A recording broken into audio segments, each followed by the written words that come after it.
Welcome to Part 8 of the SCA80Q Amplifier Kit series. In Parts 1 through 7, I unboxed the kit, tested and replaced the faulty components, completed the construction, and fixed a problem that was causing distortion. If you missed those episodes, you may want to go back and check them out. In the next episode, I'll ask some test equipment and you to tell us how the amp sounds. But in this episode, I'm going to ask some friends and family their opinions, and I'll give you my own. Before we get to the listening test, let me tell you a little more about the SCA80Q. As you've seen in previous episodes, it's a solid-state amp, meaning it uses transistors and diodes instead of tubes. It's categorized as an integrated amp because it has preamp and amp sections, but no tuner. If it also had a built-in tuner, it would be called a receiver. The amp is rated for 30 watts per channel and was originally released around 1969 as the SCA80. This SCA80Q version came out a few years later, and as I told you in episode 1, the Q refers to Quadaptor. The Quadaptor was a standalone device Dynaco sold to create Dynaquad. The SCA80Q has the Quadaptor circuit built in, so the separate device isn't necessary. Dynaquad is a type of quadraphonic or four-channel sound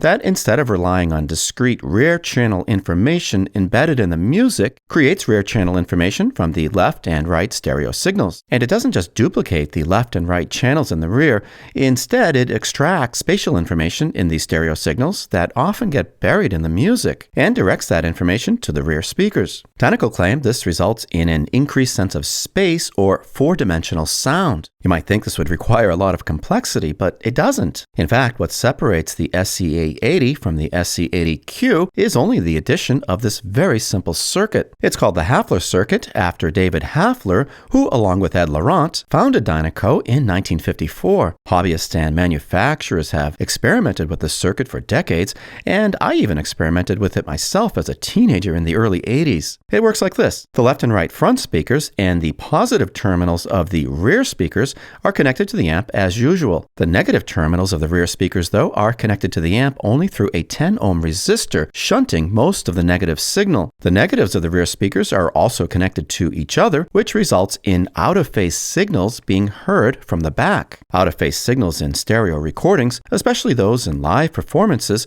are often created from the delayed reflected sounds from the rear walls of the recording space. The Hafler circuit is a clever yet simple way to extract those reflected sounds and direct them to the rear where they would naturally occur, potentially making a small room sound more like a concert hall. Dynaco says music that's been recorded live or in a hall known for fine acoustics will sound especially good, but notes to also look for pop material which employs special sonic effects. Given the time period, I always read that to mean Pink Floyd's Dark Side of the Moon, so I included selections from that album in my listening tests, along with lots of other types of music too. So how good is 60-year-old fake surround sound? To find out, I set up this test space using the SC80Q with a pair of vintage Dynaco A25s for the front speakers and these newer Sonus Faber Concertinos for the rear. Dynaco says the four-dimensional effect can sound best in a small space, and this nook in my playroom worked out just great. Even the ping pong table finally got some use. You can also see some of my antique radio collection here. Someday I'll give you guys a complete tour of that, but for now, let's bring in the audio experts to evaluate the SCA80Q. What makes them experts? Well, they have ears, and that's good enough for me. No, none of them are audiophiles, but I was curious whether an average person would be impressed by a modest old stereo system and its early attempt at surround sound. First, I put my daughter's 17-year-old friend in the hot seat. As he listened, I switched the amp between two-speaker stereo and four-speaker Dynaquad. What did you like better? Definitely like the 4D better. It's more immersive, but I mean, both sound clean, but 4D was way more immersive. It's like a whole nother level of just surround sound, almost. Overall, it's definitely a cool fix-up. I like it. I Awesome. like it a lot. Thank you so much. No I problem. really appreciate Thanks for it. having me. Next, I repeated the test with my daughter. What did you like better, the stereo or the four-dimensional? I think I like the four-dimensional better. You did? Okay. It was more like surround sound, like it felt like it was being played like right in front of you more. More like it was like live music? Yeah. Thanks, Amelia. Okay, so the kids seem to like it. What about Mom? What did you like better? Did you like the regular stereo sound, or did you prefer the four-dimensional sound?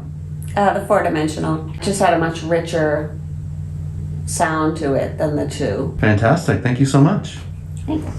Kid tested, mom approved. Great. Now what about the most underrepresented opinion in hi-fi? I'm being sarcastic here. The elusive upper middle class, middle-aged white male. Yeah, that was incredible. I could definitely hear the difference. Like the 4-channel was much deeper. The 2-channel, after hearing the 4-channel, the 2-channel sounded really flat. It's pretty amazing. Yeah, how much is it? I'll take a couple. How does it sound to you compared to what you hear nowadays? It sounds better than the stereo in my car, that's for sure. It sounds better than my surround sound system that I have in my TV room. Yeah. By far. What do you think of the styling and the look of the equipment, the Dynaco pieces? I love the amp. I love that look, and the speakers too. I just love the simplicity of it and the elegance. This has just so much style. Just the very simple, the dials and the brushed aluminum or stainless, and the cabinets with the walnut with the nice contrasting fabric. Beautiful. Well, thank you so much. Really appreciate your feedback. Thank you. I enjoyed listening to that. It's fantastic. So the amp got a thumbs up from sane people, but what do audiophiles think? Well, there are always going to be a lot of naysayers, but this audiophile agrees with his family and friends. In a small space, this little test system is potent, and Dynaquad is surprisingly, almost mind-blowingly awesome, sometimes. Flipping through my notes, I wrote that on Ella Fitzgerald's Live in Stockholm concert, with Dynaquad, the audience's applause and cheers were portrayed with convincing realism. On Donald Fagen's The Nightfly, I wrote that the electric piano and background singers sounded huge, and I actually wrote the word magic. On the opening sequence to Pink Floyd's Time from Dark Side of the Moon, you know, the clocks, I simply wrote, wow.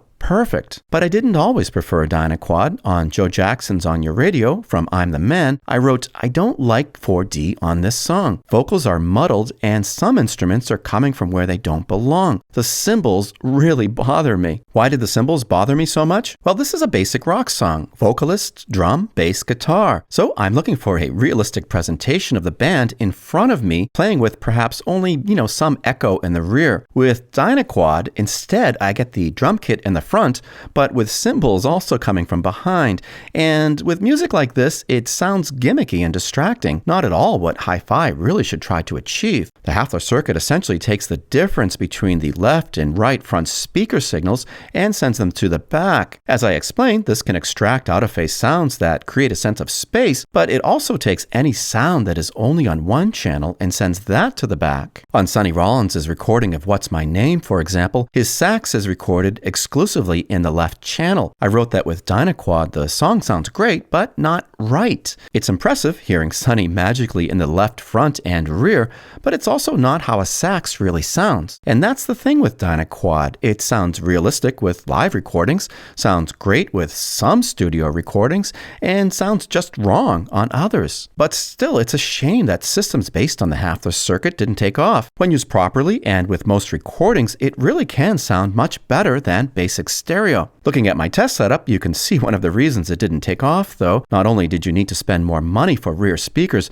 but you also had to find a place to put them and hide those unsightly wires. Quadraphonic sound also earned a bad reputation as systems that actually had a separate left and right rear channel embedded into the A-track or record often used the technology to create gimmicky effects rather than a realistic sense of space. Thanks to movies, though, consumers were willing to give surround sound another chance starting in the late 80s. And today, many of us now have surround sound systems in our homes. And thanks to computer processing technology, we have even more sophisticated ways of synthesizing rear surround information from just two-channel stereo. My favorite system that does this is still Lexicon's Logic 7, which I use in my own home theater. It sounds somewhat similar to Dynaquad, but the computer processing allows it to be more discriminatory. You get the sense of space, but with fewer that instrument doesn't belong there moments. If you have a surround sound processor and don't use it to synthesize rear channel surround sound from stereo recordings, I encourage you to experiment with that. And if you've never heard the Hafler Circuit, I encourage you to try that as well. You don't need special equipment, just 2 more speakers and an amp that uses a common ground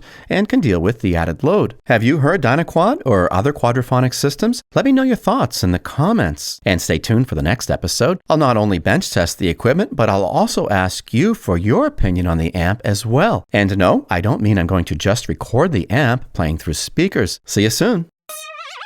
Looking for a shiny new gadget for your bench? Some good books on electronics, vintage hi-fi or old radios? Indispensable tools, cleaners or other products? Check out my new Amazon shop and help the channel. Lots of great products I actually own, use, and recommend, plus my thoughts on each one. Link in the description. To stay updated, please subscribe to my channel and click the bell to receive notifications when I release new videos. And if you like this video, give it a thumbs up. I'll see you soon.